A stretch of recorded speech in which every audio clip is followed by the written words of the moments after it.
hosts. I'm Diane Bortoletto. And I'm Monique Ciccardo. Let's do it.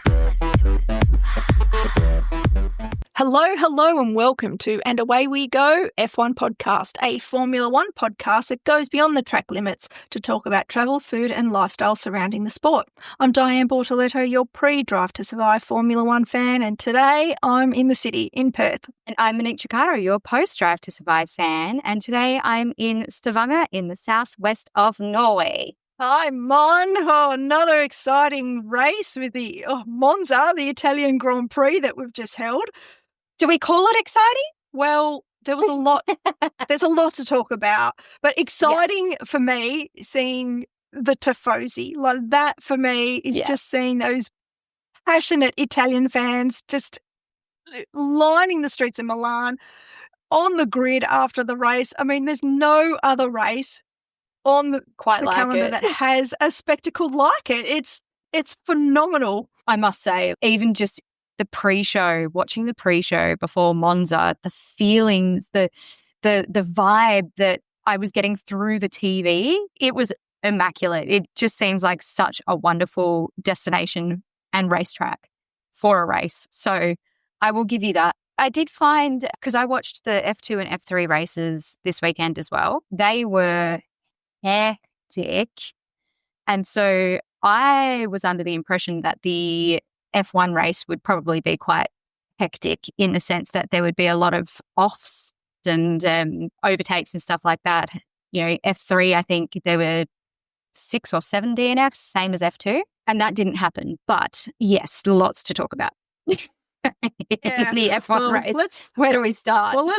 Well, qualifying, Max breaks the lap record for Monza, qualifying the fastest lap ever seen on the circuit to take pole position. It should be said that Lando qualified in second and also broke the track record, but wasn't quite as fast as Max, so Max holds that record. And then, we had Oscar in third and Charles Leclerc in the Ferrari in fourth on the grid. So I was expecting a very spicy start, first lap, and I guess it was a bit spicy. Yeah, I was very excited to see Max take out pole position because we're in this era of Max not dominating.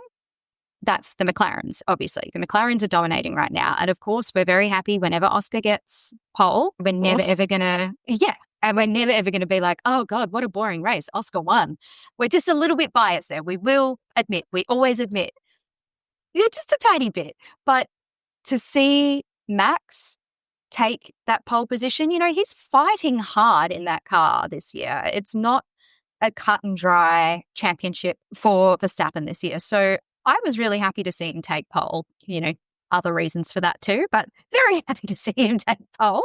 Well, I mean, it kind of felt good to see Max so excited again. Like, I've got to admit that was something that I found myself liking, seeing that, where I'm not Max Verstappen's biggest fan, but I was actually cheering for him this weekend, which is weird. It surprised even myself. So, and I think it does have a lot to do with seeing the joy that it is bringing him, rather than him just being, just expecting that the win's going to happen because the car's really good, and to see him actually really enjoying or being happy or excited that he's put in the performance. Is it kind of translates to the people watching as well. We feel that. It's not just like well done, team. Apparently he asked his crew to do some change to the car, which gave him a bit more performance in the car, which saw him obviously take pole position. And then, he went on and took the race win as well. First time Max has won in a little while. So that was, again, good to see. Yeah. And might I say, it was a Max Verstappen win of old time, 20 seconds ahead. Yeah, massive, very dominant. Yeah. He just put in lap after lap. He kept beating his own fastest lap in the race. He just kept pushing and pushing and pushing and getting better times. You can't deny that was a great race by Max. So yeah, it was a great weekend by Max, the whole weekend really. So Max Verstappen fans will be very happy. But also in quali, just also want to give a shout out to Kimi Antonelli, who qualified in 6th. Mm-hmm. And Yeah, Bortoletto, who qualified in 7th. correct. Yeah, that was, really good to see those two rookies up there. And Alonso, the old boy, in 8th in the Aston Martin. It was a really, really good qualifying to watch.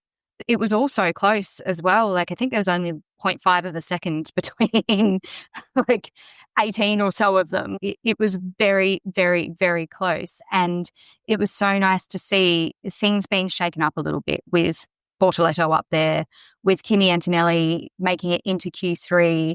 Hadjar from last week did a phenomenal job. First podium. The podium, exactly. Yeah. And then he had his first Q1 exit of the season this week. So I think Monza really threw in a curveball, shaking things up, which was good to see in most respects. You do feel sorry for Hadjar, but yeah. Yeah. Yeah, who ended up starting in the pit lane with a new power unit. And Lewis Hamilton, of course, did qualify in 5th, but had a 5-place grid penalty, so ended up starting on the grid in 10th. It was so nice to see Lewis energized from the Tifosi, and it felt like that he was just soaking in all of that energy that they were giving him, all the love that they were giving him, and that was really nice to see. I actually thought he was going to pull something magical out of the bag. I mean, he finished the race in 6th place, so he did gain 4 places and had a really good race. And same with his teammate, Charles, not quite enough. He finished in 4th, and the reason being is that we had Max in 1st, Lando in 2nd, and Oscar in 3rd. But, my God, let's talk about it. Let's rip the Band-Aid off. Let's just talk about McLaren, for God's sake. I can't. I was dreading this part of this. No, I can't. I can't deal. Okay, let's just quickly recap what happened in case anyone's catching up and listening to this and it's not fresh in your mind. It was like 5 laps from the end, and it might have been a bit more, actually 6 or 7. Because of the gap between Oscar Piastri and Charles Leclerc, who was behind him, Lando was running in 2nd place. The McLaren team decided to pit Oscar first so that he could come back out and come out in front of Charles. So they asked Lando, who was in 2nd place, so ahead of his teammate, and Lando said, it's okay to pit Oscar if he's got the gap, that's fine, right? He had nothing to lose. His medium tyres were performing really well. So they pitted Oscar. He came back out. Top pit stop by McLaren. 1.9 seconds.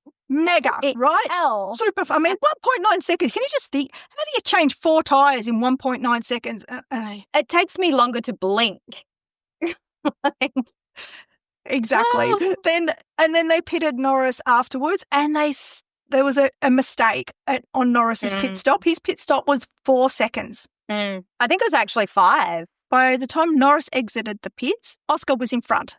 So Lando was behind Oscar, and then the team came in and gave team orders and told Oscar to give Lando the place back. So Oscar would have finished the race in 2nd.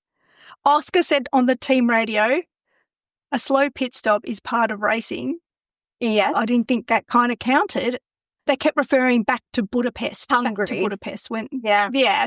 Which is when the team did the same thing but in reverse order, but there was no mistake from anybody in the team. So it was not Lando's fault, not Oscar's fault. It was just the way that the cards fell. Lando got a mistake in his pit stop. It slowed him down. Oscar ended up taking 2nd place and then was asked by the team to give it back, and he complied, which I don't know if I would have. This is and the title fight wasn't on in Budapest either, so there's lots of things that are not the same as Budapest. What do you think? I feel like Max Verstappen on the radio summed up that perfectly. He was like, they swapped over because of a slow pit stop. That's just racing. Yeah. And then his engineer was like, I guess, they're trying to keep it fair in the title fight. And I was like, that's not keeping it fair in the title fight. That's my opinion. It is not fair in the title fight. It is, okay, I can see it from both points of view. I can understand that the team have gone, oh crap, we have screwed up, and that has disadvantaged one of our drivers. So we're going to try and reverse that because we want this to be as fair as possible. I can understand that mentality, but I also absolutely do not understand that mentality because a pit stop is a part of racing, just like the DNF last week was a part of racing. Yes, it was awful for Norris. It was horrible. Nobody wants a DNF. But did they go to the FIA and go, can we race that race again because we had a DNF? Oh, Oscar, can you give up your points from that race because Lando had a DNF and that's not fair? No, it's a part of what happens in the race. Initially, when that happened, I was livid. I was screaming at the TV and just, how can McLaren do that to Oscar? Like, how can they favour Norris so much to do that to Oscar? But then, seeing Oscar's reaction afterwards, and look, he is cool, calm and collected, Mr. Unflappable worldwide. I don't know if he was holding anything in or whether he just truly believed that I need the team more than the team need me kind of mentality and playing the right thing. But the fact that Oscar didn't seem angry about it and the fact that Lando said in the interviews afterwards, I didn't want this to happen. The team didn't want that to happen. None of us wanted this to happen, but this is the fairest thing to do. Look, there's only 3 points in it. So Oscar only... Yes. Well, 6 points actually, if you think of Oscar could be another 3 points ahead. I guess. So I've come to terms with it a bit more and I'm less angry about it than I was initially. You understand, but you don't understand. And that's my position. Like I can understand and I can get why they did it and I can see the reasonings behind it and how that may come into play. But it also opens up a whole other can of worms. What happens in 2 races' time if something similar happens to Oscar? Is there going to be team orders then to swap them around? They have to be consistent. They have to be consistent or they're going to run into mega issues within that team. This whole papaya rules thing has been going from the start. And to be fair, I think the team have done a pretty good job at playing the papaya rules, if you like, enforcing the papaya rules. The drivers have been compliant. The team seem to be fair. Of course, we're biased to Oscar, so we want the best for Oscar. And if Oscar doesn't win the championship this year, we will be furious with McLaren for this will be just maybe one of a few things perhaps yet to come that we'll see Oscar. And this is where the issue comes in is, okay, they've done this now. You have to make sure that this happens down the track as well. You know, like it now. It's got to be consistent. Exactly. Now, if something happens to Oscar, you need to give him back that spot. You need to favour him in that situation. And look, don't get me wrong, Norris was ahead of Piastri the entire race.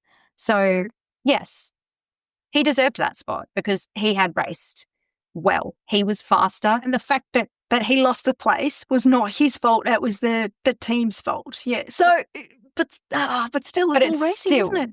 Exactly. And so this is where there's been so much talk and opinion around this topic because it's like, I love that McLaren are really trying to be fair in this title fight because they've got the best worst scenario right now. They've got the two best drivers. The last time we had this situation was with Mercedes, with Nico Rosberg and Lewis Hamilton when in the Mercedes dominant era, where they had 2 drivers vying for the title. But this is different because no other team is even close. So it is really a 2-horse race between Lando and Oscar at the moment. I'd love to hear Mark Webber's take on this. An unfiltered Mark Webber's take on this, Yeah, Mark Webber after a couple of beers at the pub together. Take on it, not a Mark Webber. Hello, I'm talking to the media. Take on it. Yes. And for anyone who doesn't know, Mark Webber is Oscar Piastri's manager and has been for a long time and is also an 8-time Grand Prix winner. All right, final words on the McLaren situation. My final words are, if the championship comes down to 3 points, 2 points, 1 point, even 5 points, I will remember this. I will freaking well remember this. They are my final words. Yeah. My final words are McLaren better keep this consistent. They've built their bed, they've got to lay in it now, and they need to just keep this consistent between the two drivers. We didn't start the pod the way we normally start them on with our 3 words for this race. Yeah, well, now that we've spoken about it, it might give our 3 words more context, right? So happy to hear yours first. I was going to say fast and frustrating. Mm-hmm. Well, actually, it was fast and furious because that's how I felt initially after the race, was furious. But, yeah, fast and a bit frustrating. Yes, yeah. And I will say, Mamma Mia McLaren. They are my 3 words for Monza. Mamma Mia McLaren. Oh, yeah. Far out. All right. We got to stop talking about McLaren or we'll just go on and on and on and on for hours because it's frustrating. Yes. Yeah. Yes. So it was a tough race for Fernando Alonso, who did qualify well, but ended up with a DNF, and also Nico Hülkenberg, who didn't even start the race, so he gets a DNS, did not start, as opposed to did not finish. Yeah, on the formation lap, he was told to retire the car, so he didn't even make it to the grid. I'm very happy for Ferrari to see them have a bit of fight in them this week. And like you said earlier, to see Hamilton being really energized and doing well compared to some of his other races. I think that was wonderful. I've got to say it was a very exciting lap 1, and never in my life have I cheered so hard for Max Verstappen to take the lead and maintain the lead.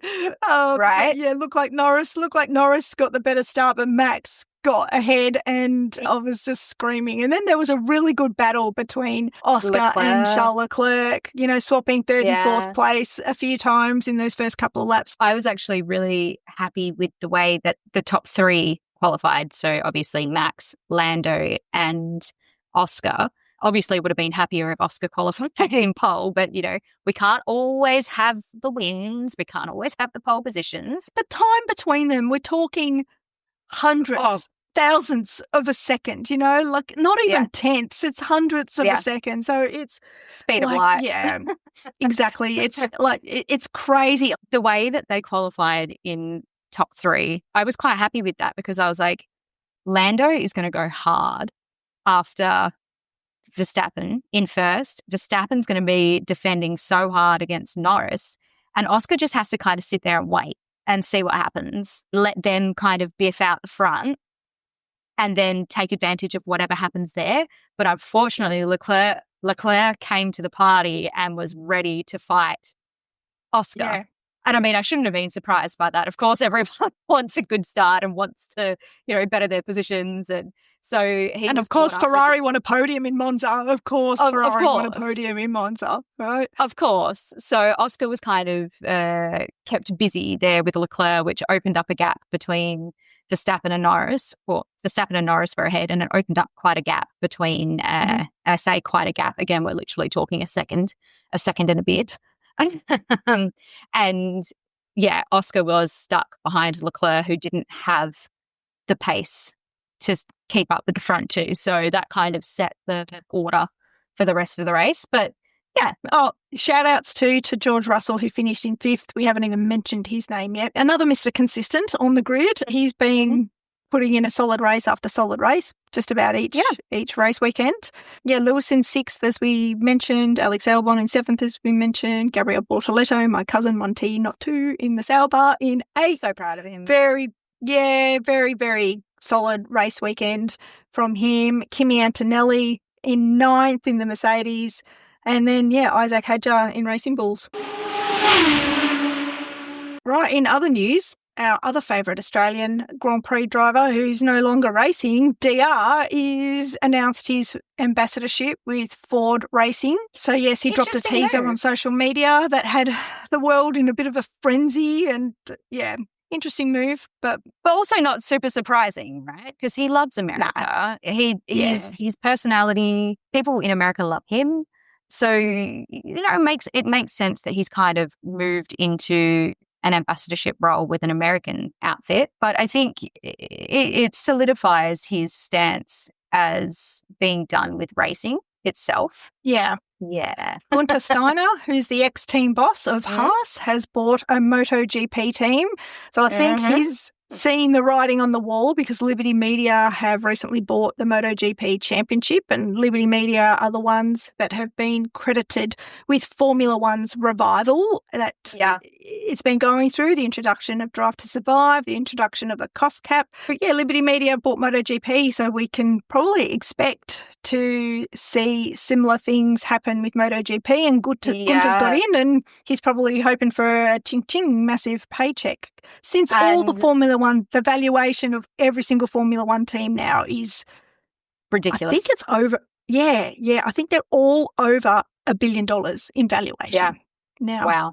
And the last bit of news I have is Pierre Gasly's extended his contract. So, yeah, he'll stick with that team for several years yet. I think that's a smart move by Pierre, because it's not that he's not a good driver. He's a great driver. He's just been stuck in this kind of crappy car, for lack of better words. And if he didn't sign on with Alpine for a longer term contract, what were his options going to be? Except for leave Formula One. So it's smart. Everything changes next year. So you never know where Alpine... They're getting a new power unit, that team as well, Alpine. Exactly. Exactly. So you just never know where Alpine's going to be. You never know what would have happened if he had been like, sorry, I'm not going to take this contract. I'm going to wait for another seat somewhere. Yeah. My general feeling is that his days might have been limited if he didn't re-sign. No word on that second seat in Alpine, though. No word on that yet. Let's just see what kind of bombshells Briatore drops before the end of the season. I'm sure there'll be a few. Yeah, well, I don't know where that new team principal is that he said they were going to get at some point. Are we shocked about that? No.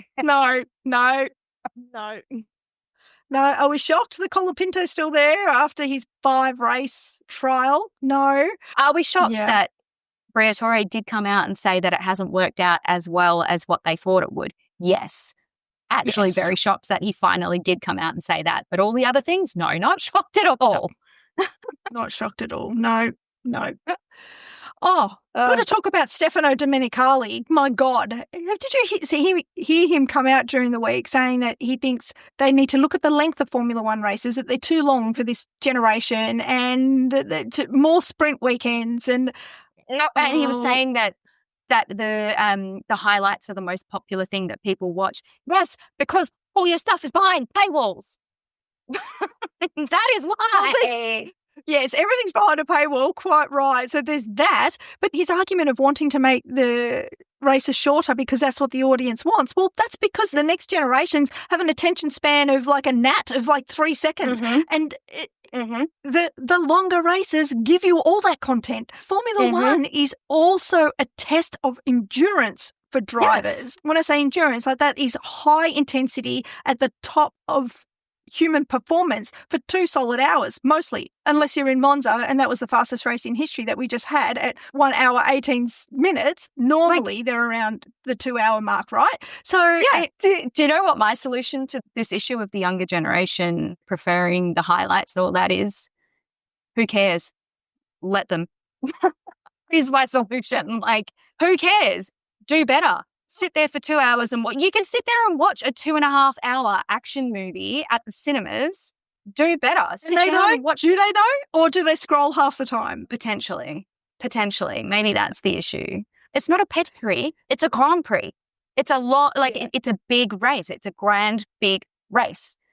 Just deal with it. I mean, okay, so in other sports, cricket is an example, right? They have had to come up with other options to get more people interested to ensure the longevity of their game, which has been the 2020s, it has been blah, blah, blah. This is why we have sprint races. We've already done that. We've already made the shorter races for the people that have the attention span of a gnat. Yeah, I quite like sprint weekends. I love it. That there's I like that there's more skin in the game for the drivers on sprint weekends. And it's a relatively new introduction anyway, sprint races. So that's, that hasn't been around for very long either, only a couple of years. I think, no, don't even think about shortening the race. Yes, okay, not everybody watches practice, but practice, it is important. There's nothing in practice. No, that's right. There's no skin in the game in practice, but I do think that having practice is important for the teams and the drivers from a safety point of view. Also, it gives developing drivers a chance to jump in a Formula One car during one of the free practices, reserve drivers and whatnot. And it also gives them a chance to, well, that's what it is. It's practice. They have limited testing days these days in Formula One. There's limited track time that the drivers and the teams can get in the car. So I think that you can't eliminate free practice just because people don't really watch it, according to Stefano Domenicali. I don't really watch free practice unless it's on at a friendly time in my time zone, and I don't have anything else that I have to do. So, I'll confess. But that's beside the point. Who cares if no one watches free practice? Free practice is free practice. I mean, isn't Formula One making enough money as it is? Like, do you really need to make more money?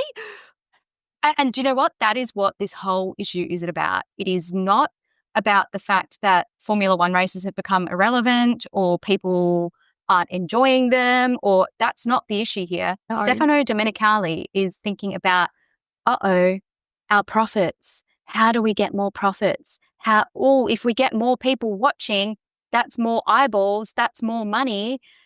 Don't stuff with it just because of that. Like you said, there is enough money. There is enough money in F1. You do not need any more. I just love Fernando Alonso's reaction when he was asked that question about the length of Formula One races. He said, it's like any sport. They're long, like a 90-minute football match. Mm-hmm. I don't sit there and watch every single minute of those 90 minutes. Sometimes I get up and go to the kitchen if there's a lull. And Max Verstappen was like, some races are boring and some races are really exciting. I think Stefano just needs to calm down. Oh, absolutely. And if you're actually at the track and there's a lull in the racing and everyone's parading around in line, that's when you go get a beer. That's when you go to the toilet. That's when you're happy to line up for some food, or like it's just, I think it's a very, very presumptuous statement that has come from an ill-advised area is not the right word, but you get what I'm trying to say. I think it's just... It is true that the younger generation do have a shorter attention span.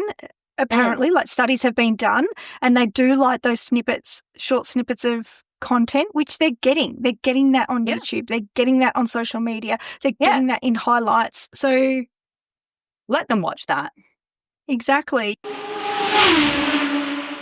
Monza.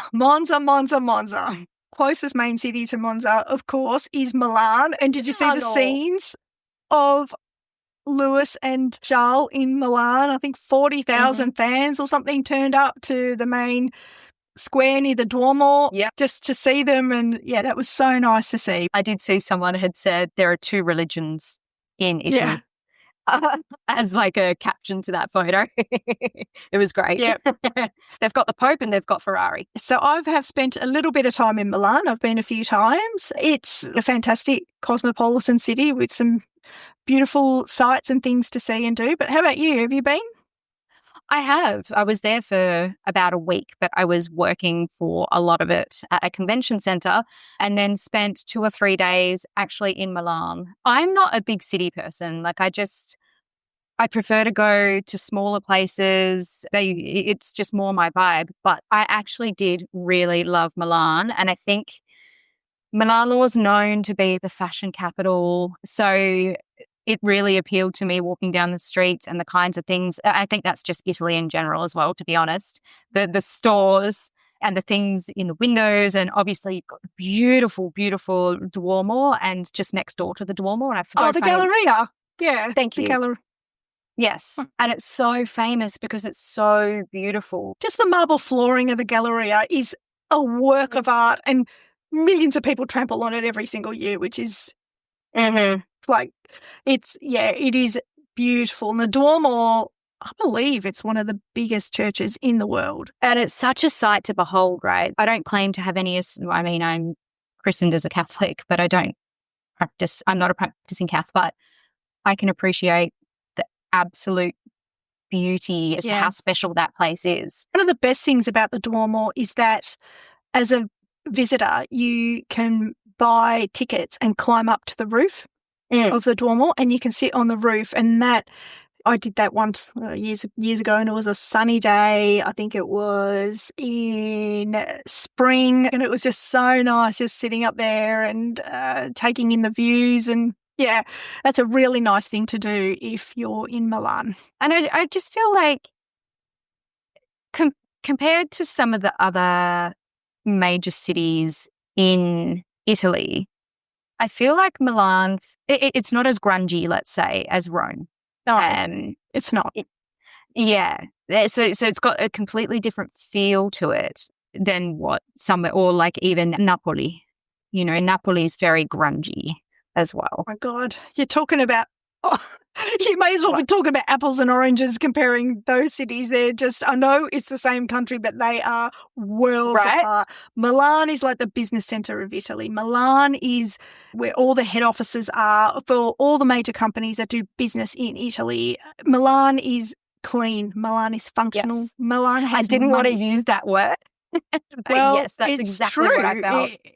It's true. Yeah. You know, Milan has a different character to Rome, and Rome and Milan both have very different characters to Napoli or Naples. I'm a big fan of the cuisine in Milan or Lombardy kind of area. Some of the best. It's really good. So that made me like Milan a lot as well. Yeah, it is quite different. Yeah, generally speaking, the north to the south of Italy is so different. Look, there is no such thing as Italian food, right? And every Italian will tell you that. It's Italian regional food. So every region has its own dishes, its own cuisine. In the north, around Lombardy and Milan, they don't use chili. They use less tomatoes. They use a lot more butter. They eat polenta. You do get seafood in the north, but less so in Milan, in Lombardy. Yeah. Like most places, if you're on the coast, there's a whole lot more seafood. Or by a lake. Or by a lake. Or rivers. So I guess some of the most famous dishes, if you're in Milan, you cannot leave Milan without eating risotto alla Milanese, which is a saffron risotto. Beautiful. Very delicate. Cream. It's not made with cream, but it's luscious. It's beautiful. In winter, you have ossobuco alla Milanese, and then cotoletta. That is a massive pork cutlet. Usually it's tenderized, beaten out. Yeah, so it's quite thin and big, still with the bone on, and they crumb it. And it's shallow fried, and they call it, the translation to English is elephant's ear, because it's usually massive, like an elephant's ear. There was because I really wanted to make. There's a particular risotto from Monza itself that's made with a very particular sausage from that area. I think it's very similar to like a Milanese, where it's very simple. They've just got the sausage in it as well. But being in Norway and trying to find that particular sausage, oh my gosh, good luck. Sorry. I didn't make that dish, but I think we've hit the nail on the head with those dishes in Milano. And I always say, if you're going to eat in Italy, we know the food is unbelievably good, but you need to choose where you're going to eat quite carefully. If you are eating across the road from the Duomo, or if you're in Rome and you're near the Trevi Fountain or the Colosseum with a view, don't expect to get authentic Italian food. You're going to be fleeced and be given tourist menus and served probably mediocre food that's going to be overpriced. You need to get away from the tourist zones. You need to follow the Italians, which are pretty easy to do because you can hear them for miles, right? And they always you can look see good, them for miles. They're well-dressed people waving their hands, talking loudly. Just follow them, right? and see where they're going to eat. In Milan, you know, one of the tourist zones, which is quite close to the Duomo zone, is called Brera, Brera, and that is a really lovely neighbourhood. I mean, it is touristy, but it's just full of places to eat and drink and bars, and there's a couple of museums there as well. So that is definitely a place to spend some time when you're in Milan. And again, I've eaten cotoletta in Brera a couple of times, and it was good. It was not fine, it was good, right? So you're not always going to be served trash when you're in a tourist place. If you've got a view of those monuments, of the monuments, then you know. And if the menu's in English only, with pictures, and it's got pictures, then you know. Run a mile. Yeah, exactly. A couple of things that you need to do, especially as Formula One fans, when you're in Milan, you've got to go to the Ferrari shop, whether you're a Ferrari fan or not. The Ferrari shop, just near the Duomo there, it's just in that shopping precinct, just up from the Galleria. It's massive. It's like 3 levels, and it's not just, like, I didn't know that Ferrari made high heel shoes. They make trench coats. They make Ferrari branded everything, like watches, pencil cases, belts, as well as all the sporting attire and the team wear. There's also a massive Ferrari Formula One car. I think it's suspended in the, like a mezzanine. But if you are going to Monza next year, that's me. I hope all going to plan. Then, staying in Milan is what you want to do. Milan actually has one of the nicest, most beautiful train stations I've ever seen as well. Milano Central is a work of art on its own right. Of course, the Last Supper, you can go see that in Milan. Oh, I forgot I did that. Yeah. I forgot I did that. It was a very cool thing to see. I didn't care much for the commentary. It was cool to what they were telling me about it. But it was a very, very cool thing to see and to understand how old it was and how long it took and just everything that went into it. And then to be so privileged to stand there and see that is phenomenal. Absolutely phenomenal. Just the access to artwork you have when you're traveling through a country like Italy is like it really is mind-blowingly incredible. We've spoken about food, and for the record, I did actually cook a risotto milanese with ossobuco this weekend. This weekend, I did. I thought you were on your honeymoon beach break hotel stay, wherever you were going. It's honeymoon. surprising. How can there be a honeymoon when there's no engagement ring? There's no engagement. There's no wedding. Too early for the baby moon. We still need another one of those. I should convince him that it should be in Milano because he likes Italy's. But ossobuco's ridiculously easy to cook, guys. It's so tasty. And it's so tasty. Literally all you need is the veal shanks. You need to chop up some celery, carrot, onion, garlic, put it all in the pot together with the tomato and the stock and the herbs and spices and la-di-da, and it cooks for an hour and a half on the stove while you're watching the game or more. The race. On low heat. And then if you make it very saucy, which is what I tend to do, then you can cook some polenta and have that, or mashed potato as a meal, and then all the sauce, pasta later on in the week with it. So, I'm going to make some meatballs tonight and cook the meatballs in the sauce and have it on top of polenta. So, but it was a really easy dish to make. So, literally, we got back in the morning, and then I just chopped everything up, put it in a pot while the race was on, and then cooked the risotto afterwards, because it doesn't take, all you need to chop up for the risotto milanese is some onion and some garlic. The rest you just put in as it's cooking. It's an easy dish to make. It looks... Oh, and I've made the gremolata for the top as well. It looks... Oh, wow, all out.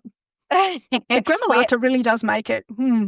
I said that last night too. The gremolata is just parsley, garlic and lemon rind, but it really adds so much to the dish, and our parsley is overgrowing in the backyard. So, it was really quick and easy to do. So if you want something that looks impressive and will knock the socks off your guests, our guests loved it. It's a pretty sneaky one to do because it doesn't take that much effort. No. So, and like you said, you can just let it cook, let it do its thing while you get on and watch the races. Speaking of races, we've got a break next week, and then we're off to Azerbaijan, Baku. Woo. Yeah, street circuit. So that will be interesting to see whose car favours that circuit, which drivers like that circuit, and how that goes. Now, after this race, Monza, we should say that Oscar Piastri still maintains the driver's lead. So he's 31 points ahead of his teammate Lando Norris. And then there's a gap of 63 points to Max Verstappen, who's third in the Drivers' Championship at the moment. So it really is Oscar and Lando in the title fight at the moment. There's still 31 points in Oscar's favour. And had team orders not been given and Oscar finished second, it would be 41 points in Oscar's favour. We'll be back next week with another podcast. But for the time being, if you like what you listened to or watched, you can like, comment, rate on any of the listening platforms or YouTube. You can also follow us on social media platforms. We're on Facebook, Instagram, TikTok, and LinkedIn. Or you can email us at andawaywegof1podcast@gmail.com. Thank you, Mon, and thank you, everybody, for having us in your ears. If you've got views on McLaren and their team orders, drop us a comment wherever you're listening to this podcast. Until next week, and until lights out.